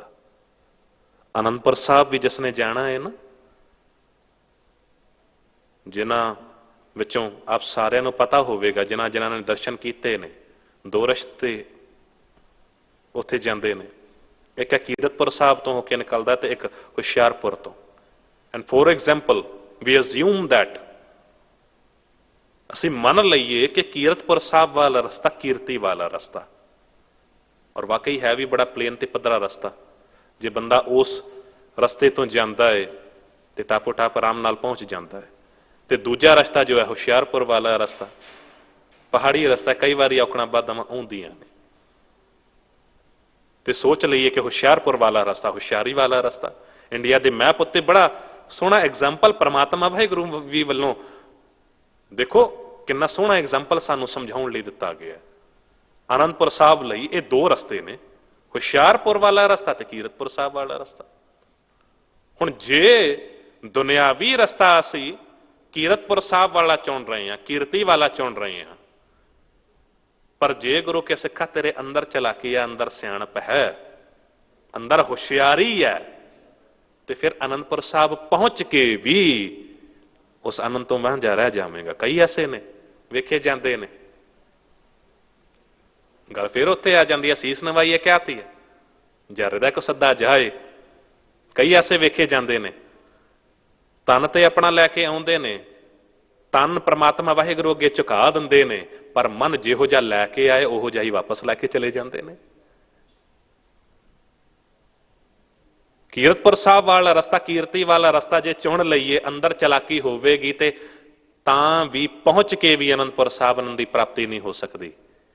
ਪਰ ਜੇ ਦੁਨਿਆਵੀ ਰਸਤਾ ਅਸੀਂ ਹੁਸ਼ਿਆਰਪੁਰ ਵਾਲਾ, ਹੁਸ਼ਿਆਰੀ ਵਾਲਾ ਰਸਤਾ ਚੁਣਿਆ, ਜੇ ਸਾਡੇ ਅੰਦਰ ਚਲਾਕੀ ਨਹੀਂ ਹੈ, ਨਿਮਰਤਾ ਹੈ, ਅੰਦਰ ਬੰਦਗੀ ਹੈ, ਅੰਦਰ ਪ੍ਰਮਾਤਮਾ ਵਾਹਿਗੁਰੂ ਦੇ ਪ੍ਰਤੀ ਪਿਆਰ ਹੈ, ਤੇ ਫਿਰ ਭਾਵੇਂ ਅਨੰਦਪੁਰ ਸਾਹਿਬ ਨਾ ਵੀ ਜਾਓ, ਭਾਵੇਂ ਮਹੱਲੇ ਦੇ ਹੀ ਗੁਰਦੁਆਰੇ ਆ ਜਾਓ, ਭਾਵੇਂ ਆਪਣੇ ਮਹੱਲੇ ਦੇ ਨੇੜੇ ਦੇ ਕਿਸੇ ਗੁਰਦੁਆਰੇ ਤੁਸੀਂ ਚਲੇ ਜਾਓ, ਅੰਦਰ ਤੁਹਾਡੇ ਪ੍ਰਮਾਤਮਾ ਵਾਹਿਗੁਰੂ ਦੇ ਪ੍ਰਤੀ ਪਿਆਰ ਹੈ ਨਾ, ਉਸ ਆਨੰਦ ਦੀ ਪ੍ਰਾਪਤੀ ਤੁਹਾਨੂੰ ਜ਼ਰੂਰ ਹੋ ਜਾਵੇਗੀ। ਗੁਰੂ ਦਰਬਾਰ ਦੇ ਵਿੱਚ, ਕਿਉਂਕਿ ਇਹ ਦਾਤਾ ਤੇ ਹੈ ਹੀ ਬੇਅੰਤ, ਇਹ ਬੜਾ ਕੁਝ ਸਾਨੂੰ ਦਿੰਦਾ ਹੈ, ਬੜਾ ਕੁਝ ਸਾਨੂੰ ਮਿਲ ਰਿਹਾ ਹੈ, ਰਹਿਮਤਾਂ ਮਿਲ ਰਹੀਆਂ ਨੇ। ਪਰ ਯਾਦ ਰੱਖਣਾ ਸਤ ਸੰਗਤ ਜੀ, ਜਿੱਥੇ ਹੰਕਾਰ ਆ ਜਾਂਦਾ ਹੈ, ਹੰਕਾਰ ਕਦੋਂ ਆਉਂਦਾ ਹੈ? ਜਦ ਅਸੀਂ ਪ੍ਰਮਾਤਮਾ ਵਾਹਿਗੁਰੂ ਦੇ ਕੀਤੇ ਹੋਏ ਉਪਕਾਰਾਂ ਨੂੰ, ਬਖਸ਼ਿਸ਼ਾਂ ਨੂੰ ਭੁੱਲ ਜਾਂਦੇ ਹਾਂ। ਦਾਸ ਅਕਸਰ ਬੇਨਤੀ ਕਰਦਾ ਹੈ ਕਿ ਜਦ ਤੱਕ ਸਾਡੇ ਸੁੱਖਾਂ ਦਾ ਸੰਬੰਧ ਪ੍ਰਮਾਤਮਾ ਵਾਹਿਗੁਰੂ ਨਾਲ ਜੁੜਿਆ ਹੋਇਆ ਹੈ ਨਾ, ਉਹ ਸੁੱਖ ਸੁੱਖ ਰਹਿਣਗੇ। ਜਦ ਉਹ ਸੰਬੰਧ ਟੁੱਟ ਜਾਵੇਗਾ, ਉਹ ਕਨੈਕਸ਼ਨ ਟੁੱਟ ਜਾਵੇਗਾ, ਉਹ ਸੁੱਖ ਸੁੱਖ ਨਹੀਂ ਰਹਿਣਗੇ। ਸਰਦੀ ਦਾ ਮੌਸਮ ਹੈ, ਐਗਜ਼ਾਮਪਲ ਮੈਂ ਅਕਸਰ ਦਿੰਦਾ ਕਿ ਹੁਣ ਧੁੱਪ ਨਿਕਲੇਗੀ ਤੇ ਸਾਨੂੰ ਬਹੁਤ ਵਧੀਆ ਲੱਗੇਗੀ, ਚੰਗੀ ਲੱਗੇਗੀ। ਹੁਣ ਕੋਈ ਇਹ ਸੋਚ ਲਵੇ ਕਿ ਧੁੱਪ ਪੈ ਰਹੀ ਹੈ ਇਸ ਵੇਲੇ ਤੇ ਮੈਂ ਬੂਵੇ ਬਾਰੀਆਂ ਖੋਲਦੇ ਆ, ਦਰਵਾਜ਼ੇ ਖੋਲਦੇ ਆ, ਖਿੜਕੀਆਂ ਖੋਲਦੇ ਆ, ਤੇ ਜਿਹੜੀ ਸੂਰਜ ਦੀ ਕਿਰਨ ਹੈ ਉਹ ਮੇਰੇ ਘਰ ਦੇ ਅੰਦਰ ਵੀ ਆ ਜਾਵੇ। ਅੰਦਰ ਆ ਗਈ। ਪਰ ਹੁਣ ਜੇ ਕੋਈ ਸੋਚ ਬਣਾ ਲਵੇ ਕਿ ਉਸ ਕਿਰਨ ਨੂੰ, ਉਸ ਧੁੱਪ ਨੂੰ ਮੈਂ ਕੈਦ ਕਰ ਲਿਆ ਦਰਵਾਜ਼ਾ ਬੰਦ ਕਰਕੇ, ਖਿੜਕੀ ਬੰਦ ਕਰਕੇ, ਹੋਵੇਗਾ ਕੀ? ਦਰਵਾਜ਼ਾ ਤੇ ਖਿੜਕੀ ਬੰਦ ਕਰਨ ਦੀ ਦੇਰ ਹੈ, ਸੂਰਜ ਦੇ ਨਾਲ ਸੰਬੰਧ ਟੁੱਟੇਗਾ, ਨਾ ਕਿਰਨ ਰਵੇਗੀ ਨਾ ਧੁੱਪ ਰਵੇਗੀ। ਬਿਲਕੁਲ ਇਸੇ ਤਰੀਕੇ ਦੇ ਨਾਲ ਸਾਡੇ ਜੀਵਨ ਦੇ ਵਿੱਚ ਸੁੱਖ ਵੀ ਨੇ। ਜਦ ਇਹਨਾਂ ਦਾ ਸੰਬੰਧ ਗੁਰੂ ਦੇ ਨਾਲ ਟੁੱਟ ਜਾਵੇਗਾ, ਬਖਸ਼ਿਸ਼ਾਂ ਗੁਰੂ ਦੇ ਰਿਹਾ ਹੈ, ਰਹਿਮਤਾਂ ਗੁਰੂ ਦੇ ਰਿਹਾ ਹੈ, ਉਹ ਦਾਤਾਂ ਗੁਰੂ ਦੇ ਰਿਹਾ ਹੈ, ਤੇ ਜਦ ਉਹਨਾਂ ਦਾਤਾਂ ਦਾ ਸੰਬੰਧ ਉਸ ਦਾਤੇ ਦੇ ਨਾਲ ਟੁੱਟ ਗਿਆ ਨਾ, ਉਹ ਸੁੱਖ ਦੁੱਖ ਦਾ ਕਾਰਨ ਬਣ ਜਾਵੇਗਾ। ਉਹੀ ਸੁੱਖ ਸਾਡਾ ਕਿਤੇ ਅਭਿਮਾਨ ਬਣ ਜਾਣਗੇ। ਤੇ ਅਭਿਮਾਨ ਜੋ ਹੈ, ਅਭਿਮਾਨੀ ਪਹਾੜ ਜੇ ਨਹੀਂ ਰਹੇ ਤੇ ਫਿਰ ਅਸੀਂ ਕਦ ਤੱਕ ਬਚਾਂਗੇ? ਅੱਜ ਦੇ ਇਸ ਪਾਵਨ ਸ਼ਬਦ ਦੇ ਵਿੱਚ ਇਹੀ ਕੁਝ ਕਿਹਾ ਜਾ ਰਿਹਾ। We have to have build a relationship with God। ਸਾਨੂੰ ਪ੍ਰਮਾਤਮਾ ਵਾਹਿਗੁਰੂ ਦੇ ਨਾਲ ਜੁੜਨਾ ਹੀ ਪਏਗਾ, ਉਹ ਬੰਦਗੀ ਕਰਨੀ ਪਏਗੀ। Not that ਜਿਸ ਵੇਲੇ ਅਸੀਂ ਬੰਦਗੀ ਕਰਦੇ ਹਾਂ ਨਾ, ਅਸੀਂ ਸਿਮਰਨ ਕਰਦੇ ਹਾਂ, ਨਿਤਨੇਮ ਕਰਦੇ ਹਾਂ, ਤੇ ਹੁੰਦਾ ਕੀ ਹੈ, ਪ੍ਰਮਾਤਮਾ ਵਾਹਿਗੁਰੂ ਦੀ ਨਜ਼ਰ ਇਨਾਇਤ ਉਦੋਂ ਤੇ ਸਾਡੇ ਉੱਤੇ ਹੋ ਰਹੀ ਹੁੰਦੀ ਹੈ ਜਿਸ ਵੇਲੇ ਅਸੀਂ ਯਾਦ ਕਰਦੇ ਹਾਂ। ਬਖਸ਼ਿਸ਼ਾਂ ਉਦੋਂ ਵੀ ਹੁੰਦੀਆਂ ਨੇ, ਪਰ ਜਿਸ ਵੇਲੇ ਨਹੀਂ ਕਰਦੇ ਹਾਂ, ਜਿਸ ਵੇਲੇ ਸਾਡੇ ਸਾਹਮਣੇ ਕੋਈ ਔਕੜ ਬਾਧਾ ਆਉਂਦੀ ਹੈ, ਸਾਡਾ ਕੀਤਾ ਹੋਇਆ ਨਿਤਨੇਮ, ਸਾਡੀ ਕੀਤੀ ਹੋਈ ਬੰਦਗੀ ਸਾਨੂੰ ਉਸ ਵੇਲੇ ਵੀ ਬਚਾਉਂਦੀ ਹੈ ਜਦ ਸਾਡੇ ਸਾਹਮਣੇ ਕੋਈ ਮੁਸ਼ਕਿਲ ਆ ਜਾਵੇ, ਜਦ ਕੋਈ ਔਕੜ ਬਾਧਾ ਆ ਜਾਵੇ। ਇਸ ਕਰਕੇ ਗੁਰੂ ਕੇ ਸਿੱਖਾ ਹਮੇਸ਼ਾ ਹੀ ਪ੍ਰਮਾਤਮਾ ਵਾਹਿਗੁਰੂ ਦੀ ਬੰਦਗੀ ਤੇ ਸਿਮਰਨ ਦੇ ਨਾਲ ਜੁੜਿਆ ਕਰ। ਜੇ ਪ੍ਰਮਾਤਮਾ ਵਾਹਿਗੁਰੂ ਦੇ ਨਾਲ ਇਹੋ ਜਿਹਾ ਪ੍ਰੇਮ ਪਿਆਰ ਸਾਡਾ ਪੈ ਗਿਆ, ਇਹ ਜਿਹਾ ਸੰਬੰਧ ਸਾਡਾ ਗੁਰੂ ਦੇ ਨਾਲ ਹੋ ਗਿਆ, ਗੁਰੂ ਦੀ ਬੰਦਗੀ ਕੀਤੀ ਹੋਈ, ਨਿਤਨੇਮ ਤੁਹਾਡਾ ਕੀਤਾ ਹੋਇਆ, ਤੁਹਾਨੂੰ ਉਸ ਵੇਲੇ ਤੇ ਖੁਸ਼ੀ ਦਿੰਦਾ, ਆਨੰਦ ਤੇ ਦਿੰਦਾ ਏ। ਪਰ ਜਿਸ ਵੇਲੇ ਕੋਈ ਡਿਫਿਕਲਟੀ ਆਵੇ, ਕੋਈ ਔਕੜ ਬਾਧਾ ਆਵੇ, ਗੱਲ ਨੂੰ ਫੇਰ ਨੋਟ ਕਰ ਲੈਣਾ। ਨਿਤਨੇਮ ਉਦੋਂ ਵੀ ਸਹਾਈ ਹੁੰਦਾ ਏ, ਤੇ ਜਿਸ ਵੇਲੇ ਨਹੀਂ ਕਰਦੇ ਆ ਨਾ, ਜਿਸ ਵੇਲੇ ਔਕੜ ਬਾਧਾ ਆਈ ਹੋਈ ਹੈ, ਸਾਡਾ ਪਹਿਲਾਂ ਕੀਤਾ ਹੋਇਆ ਨਿਤਨੇਮ ਉਹ ਉਦੋਂ ਵੀ ਸਾਡੀ ਰੱਖਿਆ ਕਰਦਾ ਹੈ। ਤੇ ਕਿਉਂ ਨਾ ਅਸੀਂ ਹਰ ਵੇਲੇ ਹੀ ਉਹਦਾ ਸ਼ੁਕਰਾਨਾ ਕਰੀਏ? ਕਿਉਂ ਨਾ ਅਸੀਂ ਹਰ ਵੇਲੇ ਹੀ ਪ੍ਰਮਾਤਮਾ ਵਾਹਿਗੁਰੂ ਦੀ ਬੰਦਗੀ ਦੇ ਨਾਲ ਜੁੜੇ ਹੋਈਏ? ਕਿਉਂਕਿ ਗੁਰਸਿੱਖ ਦਾ ਜੀਵਨ ਤੇ ਇਹੀ ਹੈ ਨਾ, ਗੁਰ ਸਤਿਗੁਰ ਕਾ ਜੋ ਸਿੱਖ ਅਖਾਏ ਸੋ ਭਲਕੇ ਉਠ ਹਰ ਨਾਮ ਧਿਆਵੈ, ਉਦਮ ਕਰੇ ਭਲਕੇ ਪ੍ਰਭਾਤੀ ਇਸ਼ਨਾਨ ਕਰੈ ਅੰਮ੍ਰਿਤ ਸਰਨਾਵੈ। ਉਪਦੇਸ਼ ਗੁਰੂ ਹਰ ਹਰ ਜਪ ਜਾਪੈ, ਸਭ ਕਿਲ ਵਿਕ ਪਾਪ ਦੋਖ ਲੈ ਜਾਵੈ। ਫਿਰ ਚੜੇ ਦਿਵਸ ਗੁਰਬਾਣੀ ਗਾਵੈ, ਬਹਿੰਦੇ ਆਂ ਉੱਠਦੇ ਆਂ ਹਰ ਨਾਮ ਧਿਆਵੈ। ਯਾਦ ਰੱਖਣਾ ਸਤ ਸੰਗਤ ਜੀ, ਪਰਮਾਤਮਾ ਵਾਹਿਗੁਰੂ ਦੀ ਨਜ਼ਰ ਇਨਾਇਤ ਕੁਝ ਇਹੋ ਜਿਹੀ ਹੈ। ਭਾਈ ਨੰਦ ਲਾਲ ਜੀ ਨੇ ਵੀ ਬੜੇ ਕਮਾਲ ਦੇ ਬਚਨ ਕਹੇ ਨੇ ਨਾ। ਕਿਹਾ ਗੁਰੂ ਗੋਬਿੰਦ ਸਿੰਘ ਸਾਹਿਬ ਜੀ ਮਹਾਰਾਜ, ਦੀਨ ਦੁਨੀਆ ਦਰਕ ਮੰਦਿਆ ਪਰੀ ਰਖਸਾਰੇ, ਹਰ ਦੋ ਆਲਮ ਕੀਮਤੇ ਇੱਕ ਤਾਰ ਮੂਏ ਯਾਰਿਮਾ। ਇਸ਼ਨਾਨ ਕਰਕੇ ਗੁਰੂ ਗੋਬਿੰਦ ਸਿੰਘ ਸਾਹਿਬ ਜੀ ਮਹਾਰਾਜ ਬੈਠੇ ਸਨ ਤੇ ਕੇਸਾਂ ਨੂੰ ਵੇਖਿਆ ਤੇ ਕਹਿ ਦਿੱਤਾ ਹੈ, ਪਾਤਸ਼ਾਹ ਜੀ ਤੁਹਾਡੇ ਕੇਸਾਂ ਨੂੰ ਵੇਖ ਕੇ ਮੈਨੂੰ ਮਹਿਸੂਸ ਹੋ ਰਿਹਾ ਹੈ, ਤੁਹਾਡੇ ਕੇਸਾਂ ਦੇ ਇੱਕ ਇੱਕ ਤਾਰ ਤੋਂ ਲੋਕ ਤੇ ਪਰਮੰਡ ਵੀ, ਲੋਕ ਤੇ ਪਰਲੋਕ ਵੀ ਕੁਰਬਾਨ ਕੀਤੇ ਜਾ ਸਕਦੇ ਨੇ। ਗੁਰੂ ਗੋਬਿੰਦ ਸਿੰਘ ਸਾਹਿਬ ਜੀ ਨੇ ਪੁੱਛ ਲਿਆ, ਇਹ ਅਵਸਥਾ ਕਿਸ ਤਰ੍ਹਾਂ ਬਣੀ ਨੰਦ ਲਾਲ? ਕਹਿੰਦੇ, ਦਿਲ ਅਗਰ ਦਾਨਾ ਬਵਦ, ਅੰਦਰ ਕਿਨਾਰਸ਼ ਯਾਰ ਹਸਤ, ਚਸ਼ਮ ਅਗਰ ਬੀਨਾ ਬਵਦ, ਹਰ ਤਰਫ ਦੀਦਾਰ ਹਸਤ। ਕਹਿੰਦੇ ਤੁਹਾਡੀਆਂ ਰਹਿਮਤਾਂ ਨੇ, ਤੁਹਾਡੀਆਂ ਬਖਸ਼ਿਸ਼ਾਂ ਨੇ, ਤੁਹਾਡੀ ਸੰਗਤ ਕਰਕੇ ਮੈਂ ਜਾਣ ਲਿਆ ਏ, ਮੈਨੂੰ ਸਮਝ ਪੈ ਗਈ ਹੈ। ਗੁਰੂ ਸਾਧੂ ਦੀ ਸ਼ਰਨ ਦੇ ਵਿੱਚ ਆ ਕੇ ਹੀ ਸਾਨੂੰ ਪਤਾ ਲੱਗ ਸਕਦਾ ਹੈ ਕਿ ਪ੍ਰਮਾਤਮਾ ਵਾਹਿਗੁਰੂ ਹਰ ਥਾਂ ਤੇ ਵਿਆਪਕ ਹੈ। ਘੁੜਗਲਵਕੜੀ ਚਲਾਇਆ, ਤੁਰ ਪਏ ਨੇ ਗੁਰੂ ਗੋਬਿੰਦ ਸਿੰਘ ਸਾਹਿਬ ਜੀ ਮਹਾਰਾਜ, ਨਾਲ ਸਿੱਖ ਨੇ ਤੇ ਭਾਈ ਨੰਦ ਲਾਲ ਜੀ ਵੀ ਪਿੱਛੇ ਪਿੱਛੇ ਨੇ। रूहानी खेड़े दे विच ने ते अचानक जमीन तो एक पत्थर चुक्या ते पानी विच सुੱਟ दिता। सिखां नूं सवाल किया, ਸਿੰਘੋ पत्थर डुबिया क्यों? सिखां ने कह दिता, पातशाह जी पत्थर भारा हुंदा है ते पानी हल्का हुंदा है, पत्थर तां डुबे है, पत्थर पानी दे विच नहीं तर सकदा। फिर दोबारा पत्थर चुक्या, फिर सुੱਟ दिता। फिर उही सवाल किया कि सिखो पानी विच पत्थर डुबिया क्यों? कहन लगे, पातशाह जी तुसी समर्थ हो, सर्वकला समर्थ, तुसी सब कुछ जानते हो। फिर उही जवाब है साडा कि पत्थर भारी हुंदा ते पानी हल्का हुंदा, पानी दे विच पत्थर डुब जांदा है। तीजी वारी फिर पत्थर चक्या ते फिर सुੱਟ दिता पानी विच। हुण जिसनूं सवाल किया ना, सवाल उही है, पर जिसनूं सवाल किया वो बदल गया। पहलां ते पुछया सी सिक्को पानी क्यों विच पत्थर डुबिया क्यों, हुण सवाल किया भाई नंदलाल पत्थर पानी विच डुबिया क्यों? आवाज मारी, जवाब नहीं मिलिया। दूजी वारी आवाज मारी, नहीं मिलिया जवाब। तीजी वारी आवाज मारी, नंदलाल मैं पुछ रहा तैनू कि पत्थर पानी विच क्यों डुबिया? पिछे मुड़ के वेख्या ते भाई नंदलाल दी अखां विच अथरू सन। झंझोड़ के कहा, भाई नंदलाल होश दे विच आओ ते मैनूं दसो मैं सवाल कीता है कि पानी दे विच पत्थर डुबिया क्यों? कहंदे सच जाणियो सतगुरु जी मैनूं नहीं पता कि पत्थर पानी दे विच क्यों डुबिया, पर मैनूं ये वेख के पता लग गया है। ब्राह्मण मुश्ताक बुत जाद फिदाए खान का, हर कजा जाम मुहम्मद दी दयम सरशार यस्त। मैनूं इस गल दी समझ पै गई है, पानी दे विच पत्थर क्यों डुबिया मैनूं नहीं पता, पर मैनूं ये पता लग गया कि जिहड़ा तेरे हत्थों छुट जाता है ना, वो जिंदगी पक्षों इसे तरीके दे नाल डुब जाता है, इसे तरीके दे नाल गर्क हो जाता है। इसे करके तुहाडीआं बख्शिशां भरिया हथ मेरे उत्ते हमेशा बनिया रहना चाहिए है।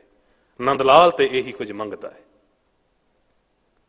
ते तुसीं वेख लो, औरंगजेब कोलों आए ने ते गुरु गोबिंद सिंह साहब जी दे होके रह गए, उत्थे ही अपनी सारी जिंदगी बतीत की। चरना दे भौरे भाई नंदलाल जी बने रहे। कहण दा भाव सत संगत जी, गुरु दियां बख्शिशां, गुरु दियां रहमतां ही ने जो सानू जीवन पक्षों कामयाब करदियां ने। ਉਹਦਾ शुकराना हमेशा करना चाहिए है। अंदर एक निमरता होवे, अंदर परमात्मा वाहिगुरु के प्रति प्यार होवे। दुख ते आउंदे ने, अक्सर दास बेनती करता है कि डिफिकल्टीज सानू फेस करनियां पैंदियां ने। Winners also fails but they never quit. ਜਿਹੜੇ कामयाब हो चुके ने ना, उन्होंने पुछियो कामयाब बंदे ਜਿਹੜੇ ना, ऐसी गल नहीं है कि वो कभी फेल नहीं होंदे ने, वो भी फेल होए ने, पर वो कोशिश करना नहीं छड्डदे ने।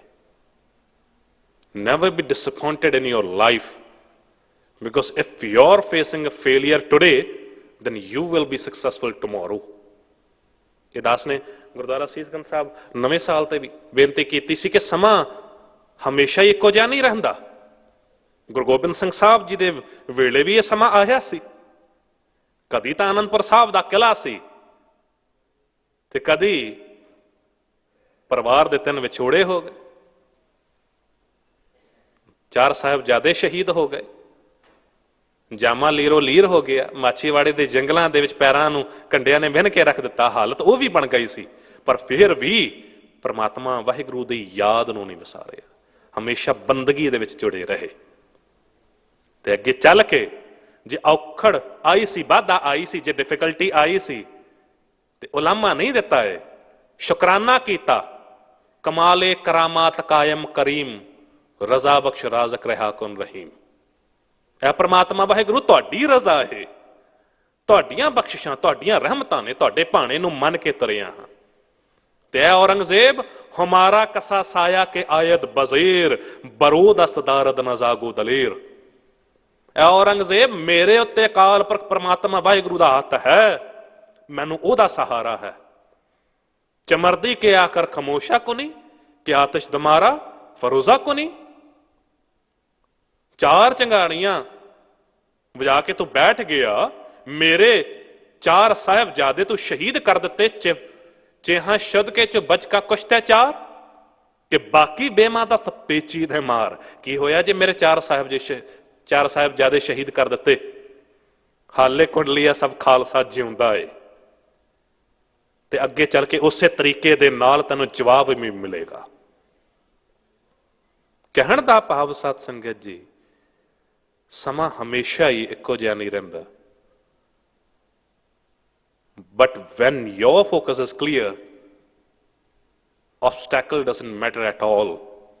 जे तुसी अपनी मंजिल नूं हासिल करना है ना सत संगत जी, जे अपनी मंजिल नूं प्राप्त करना है ते दुख जितने मर्जी आ जाण, जे अंदरों तुसी तुहाडी भावना चंगी है, सच्ची भावना है, जे परमात्मा वाहिगुरु दे प्रति विश्वास है, ते फिर जरूर उस मुकाम नूं हासिल कर सकते हो।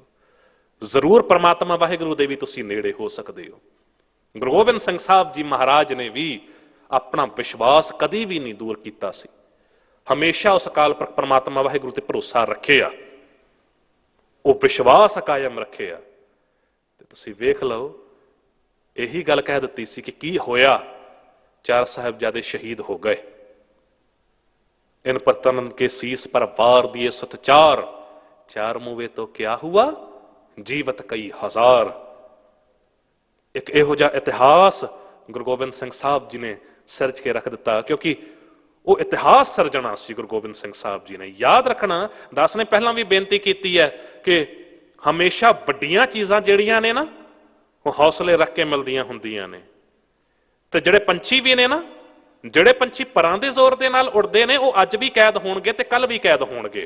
पर जिहड़े पंछी हौसलियां दी उडारी भरदे ने, बाज जिहड़े ने हौसलियां दी उडारी भरदे ने ते सीने दे जोर दे नाल उड़दे ने, परां दा बहुत घट इस्तेमाल करते हैं, इस करके हमेशा आजाद रहते हैं। गुरु गोबिंद सिंह साहब जी ने भी इस करके बाज नूं चुनिया, तां ही उन्हां नूं बाजां वाला कहा जाता है। गुरु गोबिंद सिंह साहब जी दे बाज हो संगों तुसी, इस करके गुरु ते विश्वास होवे, जो करावे सो करना, नानक दास तेरी शरणा। जी जन तेरे तारे, प्रभ डोरी हाथ तुम्हारे, जो करावे सो करना, नानक दास तेरी शरणा।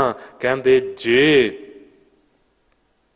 ओ अभिमानी पहाड़ नहीं रुके ने, इस सोने शरीर ने भी नहीं रहना। से भी टहंदे डिठे मैं, मंद न गर्भ थनी, ओदा अभिमान नहीं करना चाहिए। केवल तो केवल शुकराना करो, जितना एक समा सानू मिल गया है ना, जितना एक जीवन परमात्मा वाहिगुरु वल्लों मिलिया है, शुक्र है, कोटान कोट शुक्र है। केवल ओदी बंदगी करिए, मानस जन्म का यही लाओ, भजो गोबिंद भूल मत जाओ, मानस जन्म का यही लाओ। मेहनत करनी है, पर रिजल्ट अखीर परमात्मा वाहिगुरु ते छड्ड दिओ, तां ही साडे जीवन दा भी पार उतारा हो सकदा, जीवन दे विच खुशी खेड़े ते आनंद आ सकदा है। धन्नवादी हां दिल्ली सिख गुरुद्वारा प्रबंधक कमेटी दा, जिन्हां दे सहयोग दे नाल, जिन्हां दे हुक्म दे नाल आप साथ संगत दे रूबरू होकर कथा दीयां सेवावां निभाउण दा मौका मिलदा है। सेवादार स्टाफ दा, ग्रंथी ਸਿੰਘਾਂ दा, इन्हां दा सहयोग हमेशा मिलदा है। अगे भी जद कदी मौका मिलेगा, दास जरूर हाजिर होवेगा। कथा करदियां होइयां मनमत अनुसार जे दास कुछ बोल गया होवे, खिमा दा जाचक है। गुरमत अनुसार जे आप सारिਆਂ ने कुछ श्रवण कीता होवे, जिंदगी दे विच धारण करन दा यतन जरूर करना। गुरु की बख्शी फतेह प्रवान करो। वाहिगुरु जी का खालसा, वाहिगुरु जी की फतेह।